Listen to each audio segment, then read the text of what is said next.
I pulled into my parents' driveway, gripping the steering wheel of my Tesla a moment longer than necessary. The large suburban house looked exactly as it always had. Perfectly maintained lawn, pristine white siding, and those ridiculous garden gnomes my mother Eleanor adored. My name is Olivia Mitchell, and at 32, I'm the CEO of Innovate Tech, a software development company I built from nothing into a respected industry player. Yet as I sat there, gift-wrapped painting on the passenger seat, I felt like I was 16 again, insufficient, inadequate, perpetually disappointing. Mom's 60th birthday deserved my presence, despite the knot forming in my stomach. Taking a deep breath, I gathered my purse, the carefully wrapped painting my mother had once admired in a gallery, but couldn't justify purchasing, and made my way to the front door. My father Richard answered before I could ring the bell, his tall frame blocking the entrance, eyes immediately scanning me with that familiar critical assessment. "You're late," he stated flatly, though I was only 10 minutes past the suggested arrival time. "Couldn't bother to dress up for your mother's milestone birthday?" he added, eyeing my designer pantsuit that had cost more than his first car. Before I could respond, my mother appeared behind him, her face lighting up. "Olivia, you made it!" She pushed past my father to embrace me, her happiness genuine but tinged with nervousness. Over her shoulder, I caught sight of the hallway wall, covered in family photos: my sister Rebecca's graduation, Rebecca's awards ceremony, Rebecca with her college friends. The single photo of me was from high school, before I'd wasted my potential on computer science. My father took the gift from my hands with a dismissive glance. "Another extravagant purchase to compensate for your absence?" The comment stung, but I'd expected nothing less. As my mother led me toward the living room filled with relatives, my father's voice stopped me cold. "You know, Olivia, after all these years, I still don't understand why you insist on coming to these gatherings. You don't belong here." The words weren't new, but they still had the power to cut deep. I squared my shoulders and followed my mother, determined to endure the next few hours for her sake. The family photos blurred as I passed them, each one a reminder of where I stood in the family hierarchy. I belonged at the head of a conference table leading 75 talented employees, but in this house, I would always be the disappointing daughter who chose the wrong path. Yet I straightened my spine and prepared my professional smile, the one that had closed million-dollar deals. I could survive my father's disapproval for one more evening. Growing up in our middle-class Boston neighborhood, my father's expectations shaped our family dynamic like granite. Richard Mitchell, respected accountant and pillar of the community, had clear visions for his daughters, and I consistently failed to match his blueprint. Our modest two-story colonial house operated under his unquestioned authority, with my mother Eleanor, a former elementary school teacher who'd abandoned her career at his insistence, maintaining the perfect household, he demanded. My sister Rebecca, 4 years younger, quickly learned to navigate his expectations, choosing the finance track he approved and absorbing his traditional values like a devoted apprentice. I still remember my 11th grade science project winning the national competition, the call coming during dinner that I'd secured a scholarship and recognition in Washington. My father merely nodded before checking his watch, saying we needed to hurry if we were going to make Rebecca's dance recital on time. He and Mom attended her performance, leaving me home to celebrate quietly, since the competition wasn't particularly significant in the grand scheme of things. My mother slipped me a small cake later that night, her eyes apologetic but her voice silent against his judgment. College applications became a battleground, my father insisting on business or law while I pursued computer science.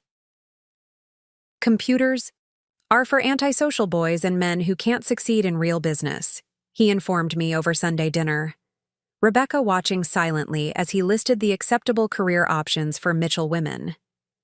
I received my acceptance to MIT's computer science program the same week Rebecca brought home a perfect report card from her prestigious private high school. My envelope remained unopened during the celebration dinner for her accomplishments, The Thanksgiving of my senior year became family legend for all the wrong reasons. I'd spent months developing a business plan for a software startup, securing initial interest from two angel investors who saw potential in my adaptive learning platform. When I announced my post-graduation plans, my father's face flushed crimson. "Playing with computers instead of building a respectable career?" he'd asked incredulously. "Pretending to be a businesswoman without any actual business education?" My mother attempted peace, suggesting my hobby might lead to a proper career. Eventually. Rebecca studied her plate, uncomfortable but silent. The meal ended with my father declaring he wouldn't waste money supporting entrepreneurial delusions. Graduation day featured minimal celebration, my father commenting that I'd discover the real world soon enough. My early 20s passed with limited family contact, obligatory holiday visits that inevitably concluded with my father questioning when I'd grow up and find real employment. My mother maintained her role as peacekeeper, calling weekly but never challenging his assessments of my choices. Rebecca occasionally reached out, sometimes as ally, sometimes enjoying her favored status. Our relationship complicated by the shadow of our father's clear preferences. Holiday gatherings became predictable exercises in endurance, my growing business successes systematically diminished, while Rebecca's conventional achievements were celebrated lavishly. Through it all, I built my company with fierce determination. Each dismissive comment from my father transformed into fuel for late nights coding, pitching to skeptical investors, and gradually assembling the team that would help innovate tech. Become the success no one in my family bothered to acknowledge. The week before Mom's birthday celebration, her phone call caught me reviewing quarterly projections in my downtown office. "Please come, Olivia," she pleaded, her voice carrying that familiar blend of hope and resignation. It would mean everything to have both my girls there. I think this time might be different. The same promise she'd made before countless family gatherings that ended with me fighting tears during the drive home. I'd almost declined automatically until she added, "I'm 60 now, and I don't know how many more birthdays we'll all have together." Emotional manipulation, perhaps, but effective nonetheless. My therapist, Dr. Landau, had spent our Tuesday session helping me establish boundaries for the visit. "You can attend without accepting mistreatment," she reminded me. "Your success exists, independent of your father's acknowledgement." The night before the party, I stood before my closet deliberating longer than I had for my company's IPO announcement. Too casual would prove I didn't respect the occasion. Too formal would trigger accusations of showing off. I finally selected a navy pantsuit with minimal jewelry, professional without ostentation. The 30-minute drive to the suburbs felt like crossing into foreign territory, familiar landmarks triggering memories of tearful teenage drives and angry young adult departures. Houses grew larger and farther apart as I navigated through neighborhoods unchanged since my childhood, preserving the same conformity my father treasured. Luxury vehicles lined the driveway and street. My cousin James's Mercedes, Uncle Paul's Lexus, the cars of successful family members who'd chosen approved paths. My Tesla, though more expensive than most, would be dismissed as my tech toy rather than symbol of achievement. The breathing techniques my therapist recommended barely calmed my racing heart as I approached the front door. My father's critical assessment began immediately, his eyes cataloging perceived flaws before his mouth formed words. "Couldn't be bothered to arrive on time?" he asked instead of hello, though I was barely 10 minutes past the suggested time on the invitation. He examined my carefully chosen outfit with obvious disappointment, as though I'd deliberately failed an unspecified dress code. Extended family greeted me with the excessive enthusiasm that always followed my father's coldness. Aunt Margaret hugging too tightly, Uncle Paul praising my computer job without any actual knowledge of what I did. My cousins immediately launched into questions about my personal life rather than professional achievements. Still not married? No children yet? Working too much to date? Each question emphasized perceived deficiencies rather than choices. My mother hovered nervously nearby, jumping in with offers of drinks and compliments on my appearance, her peacekeeper role as ingrained as ever. I accepted a glass of white wine to steady my nerves, sipping slowly while watching my father entertain a group of relatives with stories of Rebecca's recent promotion at her financial firm. Following in the family tradition of excellence, he beamed, pointedly avoiding acknowledgement of my presence. The living room walls displayed the visual history of family priorities.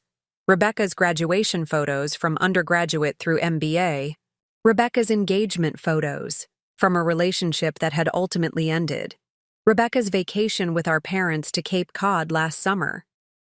My graduation photo was conspicuously absent, as was any evidence of Innovate Tech's success or the recent Business Journal feature highlighting our innovative approach to educational software. My 5-year-old niece Sophia, my cousin James's daughter, tugged at my sleeve with innocent curiosity. "Aunt Olivia, what's a CEO?" she asked, apparently having overheard something. Before I could answer, my father interjected smoothly. "It's just a fancy title some companies use, sweetheart. Nothing important. Have you seen the dessert your grandmother made?" His dismissal was so practiced it appeared natural, but I recognized the pattern established over decades of minimizing my choices and achievements. The front door opened with theatrical timing, drawing all attention to my sister Rebecca's arrival. At 28, she remained the physical embodiment of our father's values, tastefully dressed in an expensive but conservative dress. Her blonde hair arranged in a perfect smooth bob, makeup emphasizing her natural beauty without appearing too obvious. "Sorry we're late, everyone," she announced, stepping aside to reveal a tall man with intelligent eyes and a confident posture. "This is Daniel, my boyfriend of 2 months. The universe has a particular sense of humor, one I've rarely appreciated until this moment." Behind my carefully controlled expression, my mind processed the impossible coincidence unfolding in my parents' living room. Daniel Parker, my head of software development, the brilliant programmer I'd hired 6 months earlier, whose team innovations had secured our latest contract worth millions, stood in my father's living room holding my sister's hand. His eyes widened almost imperceptibly upon seeing me, professional training maintaining his composure while surprise flashed across his features. "Ms. Mitchell," he said automatically, the deferential tone he used in board meetings momentarily, forgetting our current setting. "I didn't expect to see you here." My father's confusion manifested as a suspicious frown. "You two know each other?" he asked, looking between us with narrowed eyes. Rebecca laughed lightly, squeezing Daniel's arm. "Don't be silly. They couldn't possibly. I was about to introduce them." Daniel cleared his throat. Professional ethics. Clearly wrestling with the awkward personal situation. "Actually, I know Olivia quite well. She's my—" "Daniel works in tech, too," my father interrupted, dismissing the connection as trivial before Daniel could explain our actual professional relationship. Though in a real corporation with proper structure, not a startup. The familiar diminishment stung despite years of experience. Rebecca pulled Daniel toward the drinks table, seemingly oblivious to the significant glance he sent my way, one full of respect and professional deference that confused everyone else in the room. My father turned his attention fully to me, now that all guests had arrived. "If you spent less time working and more time socializing like your sister, you might find someone too," he remarked, gesturing toward Rebecca and Daniel. "She understands. Balance, while you've always been obsessed with those computers." His criticism continued, each word finding its target with practiced precision. "Rebecca has built a life with room for relationships and career. You've isolated yourself with this CEO fantasy." My mother intervened with desperate cheerfulness, announcing drinks and appetizers needed refreshing, physically inserting herself between us. Across the room, Daniel attempted to participate in Rebecca's conversation while sending occasional glances my way, clearly uncomfortable with the dynamics he was witnessing. I caught a moment of confusion crossing Rebecca's features, noticing her boyfriend's unusual behavior and evident respect toward her typically diminished sister. Daniel attempted to interject when my father loudly repeated a family story, highlighting one of my teenage failures contrasted with Rebecca's success, but Rebecca subtly redirected him, unaware of our professional connection. The tension built, steadily until my father delivered the line that had become his definitive judgment, unaware of its impact with our current audience. "You've never really belonged in this family, Olivia. Our values, our traditions, you've rejected everything. Important to become whatever it is you think you are." I maintained my professional composure, the same calm expression that had served me through hostile negotiations and difficult board meetings, while contemplating whether attending had been yet another mistake in a lifetime of attempting to bridge an unbridgeable gap with my father. Daniel's expression darkened with each dismissive comment, his knowledge of my actual professional accomplishments creating cognitive dissonance against my father's persistent belittlement. My father's dismissive words transported me mentally back to my college graduation day, standing in my cap and gown while he examined my computer science diploma with the enthusiasm normally reserved for junk mail. "A waste of potential," he'd declared, already discussing Rebecca's upcoming college selection over dinner that evening. Those words followed me to my first tiny apartment in a questionable neighborhood, motivating late nights at my entry-level programming job at a struggling tech startup, where I absorbed everything about business operations while developing my own ideas after hours.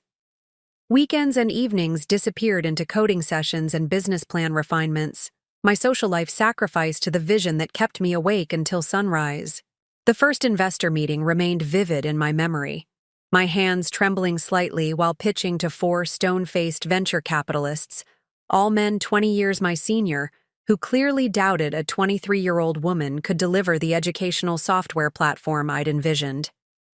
Only one, Morgan Friedland, saw potential beyond my age and gender, providing the initial seed money that allowed me to quit my day job and pursue Innovate Tech full-time. The early days proved my father's skepticism wasn't entirely unfounded. Losing our first office space when a promised contract fell through, working from various coffee shops to conserve dwindling funds, wondering if I'd need to move back home and face his satisfied, "I told you so." Hiring my first employee felt simultaneously exhilarating and terrifying, knowing another person's livelihood now depended on my vision and leadership. The pivotal moment came with landing our first major client, a progressive private school system willing to implement our adaptive learning platform across their curriculum.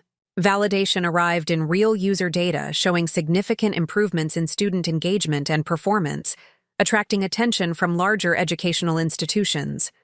Growth necessitated a larger office, additional programmers, sales staff, and administrative support, each hire representing both opportunity and responsibility that kept me awake most nights. Daniel Parker's interview 6 months ago stood out among hundreds I'd conducted. His resume boasted impressive credentials from Google and 2 successful startups, but it was his thoughtful questions about our company vision and innovative suggestions for our core products that convinced me to create a position specifically for his talents. His quiet confidence and evident technical brilliance made him an immediate asset, his team's productivity increasing 40% within his first quarter. He quickly rose to lead our software development team of 12 people, his collaborative approach and problem-solving abilities making him essential to our operations. The late-night strategy sessions where Daniel's innovative solutions repeatedly salvaged challenging projects contrasted sharply with my father's persistent belief that I was playing businesswoman. Our most recent contract, secured largely through Daniel's technical innovations, had pushed annual revenue to $15 million and necessitated expanding to 75 employees. The business award ceremony last month, featuring my company photo in the local business journal with the headline, "Innovate Tech Revolutionizes Educational Software Under Mitchell's Leadership," had generated congratulatory emails from industry peers, but complete silence from my family. The absurdity of never connecting professional Daniel with Rebecca's Danny became clear in retrospect. She'd only used his nickname during our infrequent conversations, and my father had never shown enough interest in my company to ask about key employees or management structure during our rare family interactions. The contrast between the professional respect I'd earned and the persistent diminishment at family gatherings created a cognitive dissonance that therapy had yet to fully resolve. In my professional world, I was a respected CEO whose opinions shaped industry discussions and whose leadership inspired loyalty. In my father's living room, I remained the disappointing daughter who'd rejected traditional paths for a computer hobby he couldn't comprehend or value. My mother's announcement that dinner was ready interrupted my reflections, her voice carrying the forced cheerfulness that signaled rising tension. The dining room showcased her best efforts. The antique cherry table extended to its full length, her prized china and crystal arranged perfectly, fresh flowers centered between sterling silver candelabras that emerged only for significant celebrations. A handwritten seating chart revealed my mother's capitulation to the family hierarchy. My father at the head with Rebecca and Daniel flanking him in positions of honor, while I was relegated to the far end beside distant relatives who barely knew me. The table displayed my mother's favorite foods prepared for her special day, though my father controlled the serving order with characteristic authority, beginning with lavish praise for Rebecca's recent promotion. Continuing the family tradition of excellence, he toasted, raising his glass while family members murmured approval. No mention of Innovate Tech appeared in his familial accounting of achievements, the company's success, and my leadership deliberately omitted from the family narrative. Daniel shifted uncomfortably beside Rebecca, his expression revealing increasing discomfort with the dismissive treatment of his professional superior. When conversation turned to career developments, Daniel attempted to mention Innovate Tech's recent success, beginning. The educational software platform Ms. Mitchell has developed has revolutionized. My father interrupted smoothly, assuming Daniel referenced his own achievements. Yes, we'd love to hear more about your position. At Westbrook Systems, Daniel. Rebecca mentioned you're on track for advancement there. The confusion momentarily silenced Daniel before Rebecca whispered something in his ear, apparently clarifying the misunderstanding without revealing our actual connection. My mother attempted gentle course correction, asking me directly about work while passing the roasted vegetables. How is your computer business going, dear? Before I could answer, my father interjected with practiced dismissiveness. We don't need boring shop talk about computer games tonight, Eleanor. It's your birthday. His redirection effectively silenced any discussion of my professional life, while Rebecca's nervous laughter attempted to diffuse the growing tension. Daniel's expression reflected increasing surprise at my father's persistent dismissiveness toward a successful CEO whose company valuation had recently been estimated at over $60 million. My Aunt Patricia, catching fragments of Daniel's earlier comments, innocently asked about my company, genuinely curious after hearing terms like revolutionary and industry-leading. My father again redirected conversation to Rebecca's accomplishments, with practiced skill detailing her recent project management success, while my contribution to the technology industry remained deliberately unacknowledged. The tension built through multiple courses, each attempt to include my professional accomplishments expertly deflected by my father's conversational control. Daniel maintained intermittent eye contact across the table, his expression conveying professional respect and personal support that contrasted sharply with the family dynamic unfolding around us. The birthday cake moment crystallized decades of family positioning, my mother blowing out 60 candles while my father orchestrated family photos, subtly maneuvering to exclude me from central positioning. Rebecca, stand closer to your mother, he directed. Daniel, you next to Rebecca. James and Sophia on the other side. No direction came for my positioning, leaving me to awkwardly find space at the periphery, a visual representation of my family standing. I maintained professional composure while fighting back unexpected emotion. The practiced smile that had carried me through challenging business negotiations now deployed at my mother's birthday dinner. Something shifted inside me as I watched my father control the narrative yet again. A crystallizing resolution after decades of diminishment, suggesting perhaps it was finally time to redefine these relationships on my terms rather than accepting the role assigned to me since childhood. The opportunity for private conversation arose unexpectedly during dessert cleanup, my mother requesting help in the kitchen while other family members moved to the living room for coffee. Daniel appeared at my elbow with a stack of dessert plates, his expression conveying the need for professional clarification. "Ms. Mitchell, I want to apologize for not mentioning my relationship with Rebecca sooner," he began once we were alone in the kitchen, his voice low and professional. "The connection never occurred to me since she always called you Liv, and spoke very little about your professional life." His sincere discomfort reflected the ethical dilemma of dating his CEO's sister without disclosure, though company policy didn't technically require reporting such relationships. "We've only been dating for 2 months, he continued, placing dishes carefully beside the sink. "It's become serious recently, but I never made the connection until seeing you here tonight." His expression shifted to one I recognized from board meetings, respectful but direct. "I want to assure you that I've always had the utmost admiration for your business acumen and leadership. What your company has accomplished in the educational technology space is remarkable." The professional acknowledgement in this personal space created cognitive dissonance after hours of my father's dismissal. "I'm committed to maintaining appropriate professional boundaries despite this personal connection," Daniel added, clearly, concerned about potential complications. "Rebecca and I have discussed keeping our relationship entirely separate from workplace matters." My professional mask slipped momentarily, allowing rare vulnerability. "I appreciate that, Daniel. This isn't the first time my family has misunderstood my professional contributions."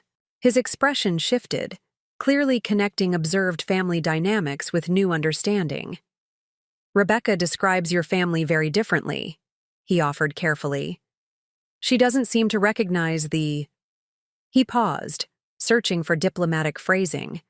"The contrast in how your accomplishments are acknowledged." A small noise from the doorway revealed my mother standing there, several empty glasses in hand, her expression indicating she'd overheard enough to understand the situation. "You work for Olivia?" she asked Daniel directly, her voice containing genuine surprise. "At her computer company?"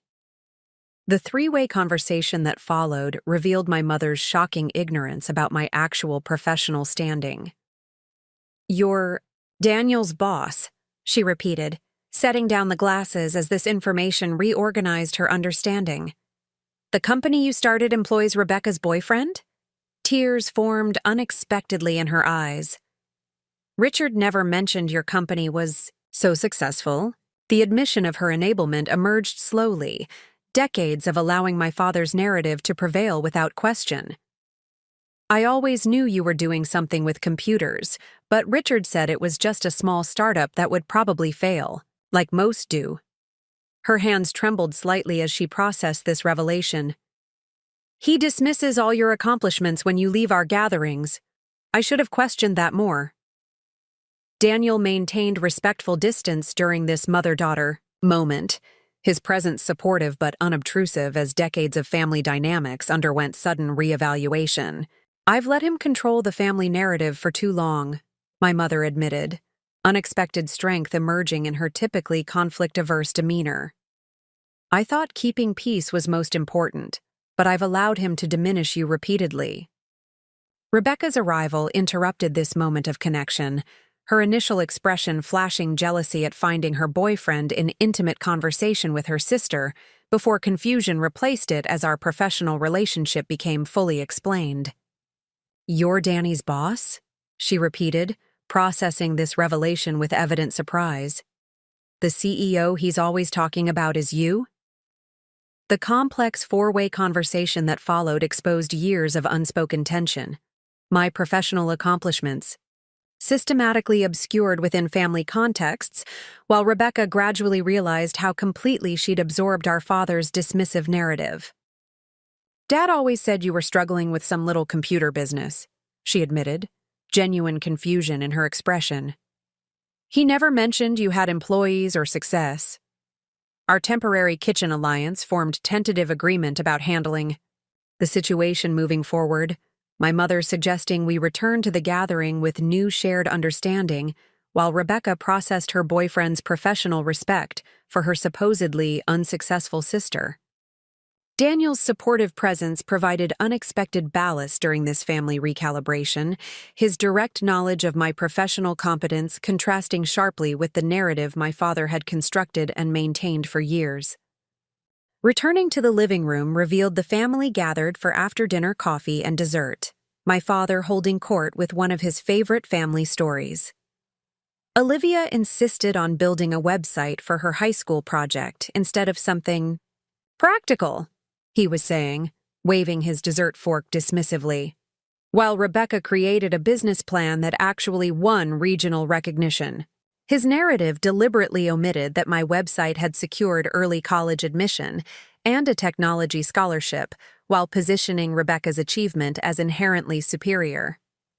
My father continued building his familiar narrative, each anecdote reinforcing his consistent message. "Always wasting time on those computers instead of developing practical skills," he continued, seemingly unaware of Daniel's increasingly uncomfortable expression as professional reality clashed with family fiction. My father's pronouncements grew bolder with his audience's tacit approval, escalating to familiar territory. "Olivia never really fit in with our family values," he declared, gesturing broadly to encompass the traditional success represented by gathered relatives. Rebecca understood the importance of following established paths to success. The inevitable phrase emerged, the one he'd deployed throughout my life at moments of maximum impact. "You don't belong here with your impractical ideas and computer obsessions," he stated flatly, looking directly at me while addressing the room. "Playing CEO of some little website instead of building a proper career like your sister." The familiar pain surfaced despite years of therapeutic work and professional validation, his words finding vulnerable targets established in childhood. What differed this time was Daniel's presence, someone with direct professional knowledge that contradicted my father's carefully constructed narrative. Daniel set his coffee cup down deliberately, the small sound somehow commanding attention in the momentary silence following my father's pronouncement. "Mr. Mitchell," he began, his voice carrying the same respectful authority he used in corporate presentations. "I believe there's been a significant misunderstanding about Olivia's professional achievements." My father's dismissive wave attempted to redirect conversation, but Daniel continued with polite persistence. "Innovate Tech isn't a little website. It's a revolutionary educational software platform currently implemented in over 200 school districts nationwide, with recent expansion into international markets." The room's attention shifted. As Daniel continued, his professional assessment carrying weight even my father couldn't immediately dismiss. "The company currently employs 75 people, including myself as head of software development." The revelation landed like a physical force, my relative's expressions shifting from dismissive indulgence to confused reassessment. "Ms. Mitchell is recognized as one of the most brilliant business minds I've ever worked with," Daniel continued, his professional respect evident in every word. "Our recent contract with the California public school system represents the largest educational technology implementation in the state's history. Each specific example of leadership, innovation, and industry respect systematically dismantled decades of diminishment, replacing family fiction with documented reality." My father's expression cycled through shock, disbelief, and defensive anger as his carefully maintained narrative collapsed publicly. Rebecca's reaction combined surprise at learning the full extent of my professional success with evident pride, gradually replacing long-established competitive positioning. Extended family members who'd absorbed my father's dismissive characterization for years suddenly displayed newfound interest and respect. My Uncle Paul leaning forward with questions about the educational applications, while my Aunt Margaret mentioned her school district's recent technology upgrade. My father attempted to dismiss Daniel's information as exaggeration, but my mother's unexpected intervention silenced him. "I've always been proud of Olivia's determination," she stated, her voice stronger than I'd heard in years, even when I didn't fully understand her vision. Various relatives expressed interest in my work for the first time in memory. Genuine questions replacing the usual interrogation about my personal life and perceived deficiencies. My father's embarrassment visibly transformed to defensive anger before he withdrew into uncharacteristic silence, his authority undermined by factual contradiction he couldn't control or dismiss. The satisfaction of finally being seen by family members after years of deliberate diminishment mixed with complex emotions rather than simple triumph. The decades of dismissal not erased by one moment of validation.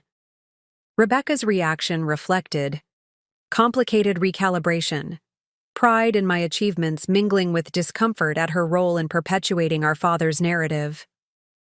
Across the newly energized conversation, I briefly made eye contact with my father, seeing the first crack in his facade of superiority, confusion replacing certainty as his constructed reality crumbled around him. The minutes following Daniel's revelation vibrated with recalibrated family dynamics. Uncomfortable silences punctuated by excessive interest from relatives suddenly discovering my professional existence. My father excused himself to check something in the garage, his retreat from social confrontation unprecedented in family memory.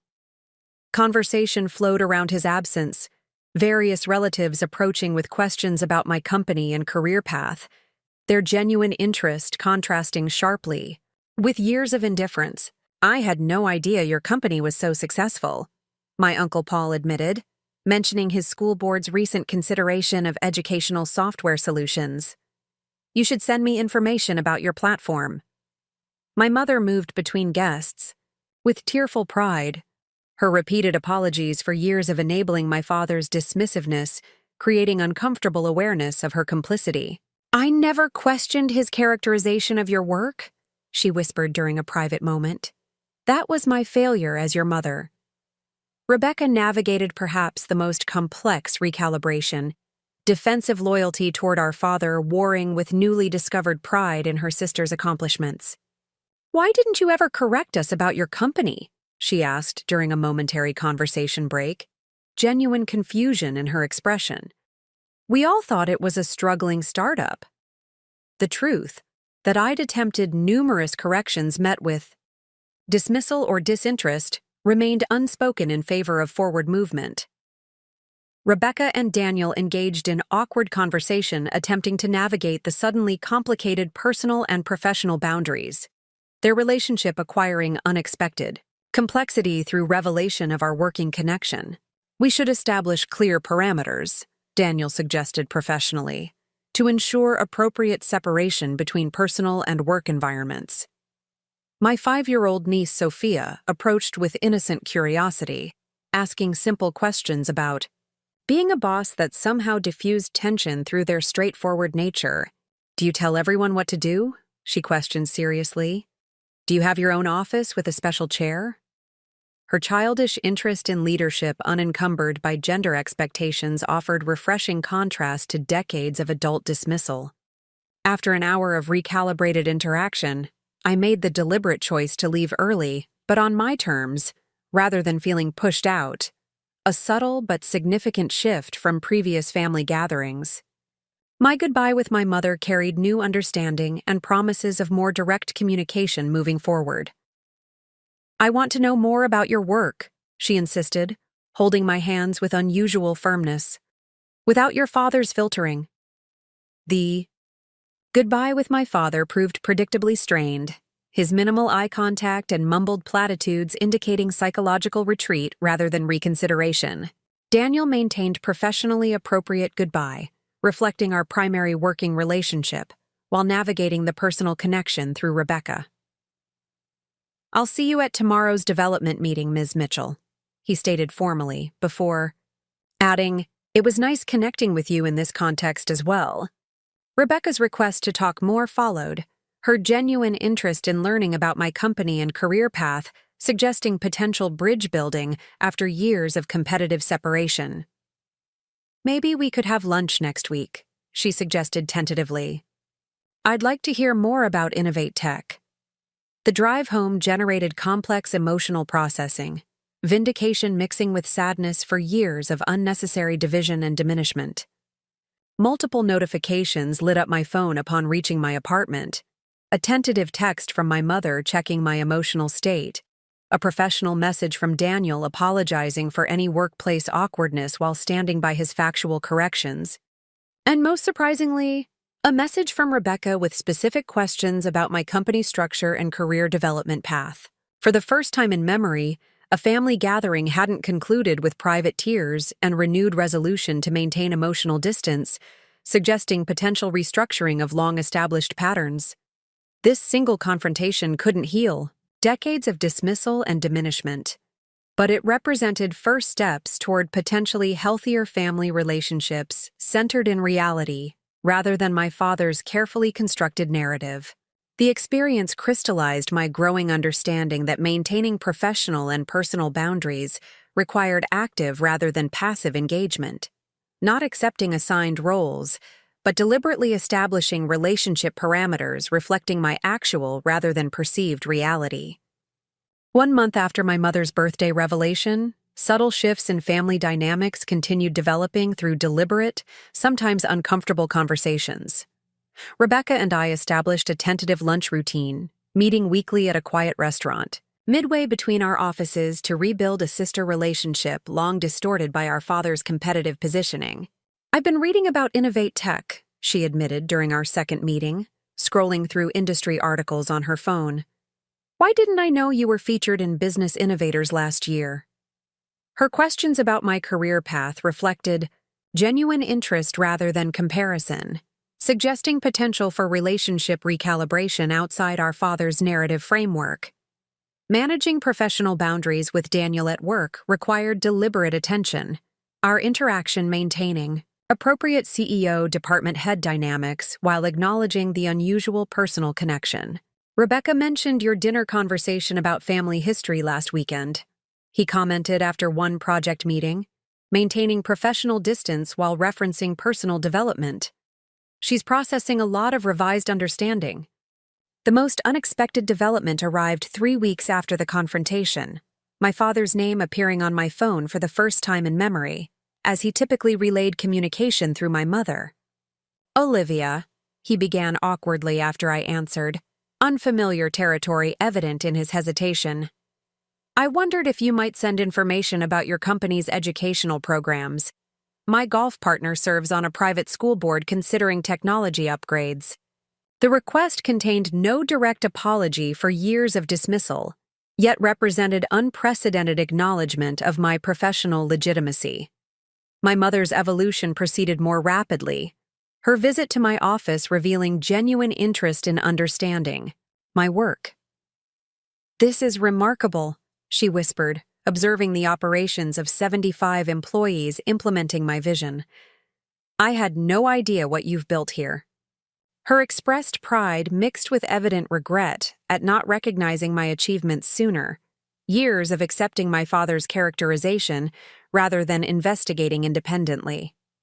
"I failed you by not seeing this for myself," she admitted during lunch afterward. "I won't make that mistake again." Planning smaller, more controlled family interactions represented another boundary adjustment. Hosting dinner at my apartment rather than subjecting myself to my father's territorial advantage.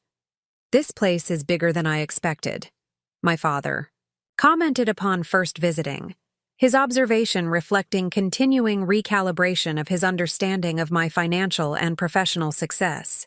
His uncomfortable but seemingly genuine attempts to show interest in my business emerged through occasionally awkward questions about operations and growth, representing tentative steps toward acknowledging reality he'd long denied. Rebecca increasingly functioned as bridge between my father and me, her traditional credibility in his eyes providing translation for concepts he struggled to validate coming directly from me. Dad mentioned your recent school district implementation over dinner. She reported during one lunch, surprise evident in her tone. He actually brought it up himself. My mother's more active stance supporting my choices manifested in small but significant ways, from forwarding articles mentioning Innovate Tech to explicitly contradicting my father's occasional reversion to dismissive patterns.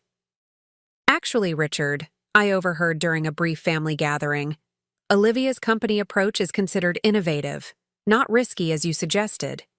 Daniel's continued professional respect while navigating our complicated family connection provided unexpected validation, his direct knowledge of my leadership and business acumen creating contradiction when my father occasionally attempted to reinstate his previous narrative. Ms. Mitchell's strategic vision has consistently proven correct, he stated matter-of-factly during one family dinner discussion of business risk assessment. The emerging family dynamic remained imperfect, but showed encouraging signs of improvement. Occasional relapses into established patterns interrupted more consistently with factual correction and boundary maintenance. Self-reflection, during this period, reinforced my understanding that worth exists independent of parental approval, professional success, providing external validation, while internal work continued addressing childhood patterns of seeking validation from fundamentally unvalidating sources. The journey toward forgiveness without enabling further diminishment progressed unevenly, some days marked by compassion for my father's inability to transcend generational and personal limitations, others, by righteous anger at unnecessary years of dismissal and pain. A small celebration for my birthday illustrated the ongoing transition, my father attending briefly with obvious discomfort, but making visible effort to acknowledge achievements he'd previously dismissed. His gift of business books suggesting tentative steps toward seeing me through a professional rather than purely personal lens. The life lessons emerged gradually through this family recalibration, recognizing self-worth independent of external validation, establishing boundaries without requiring permission, and understanding that standing firm creates respect even when uncomfortable. The continuing journey of family healing remained open-ended, but hopeful. Imperfect progress replacing decades of static patterns with possibility for relationships based in reality, rather than rigidly assigned roles.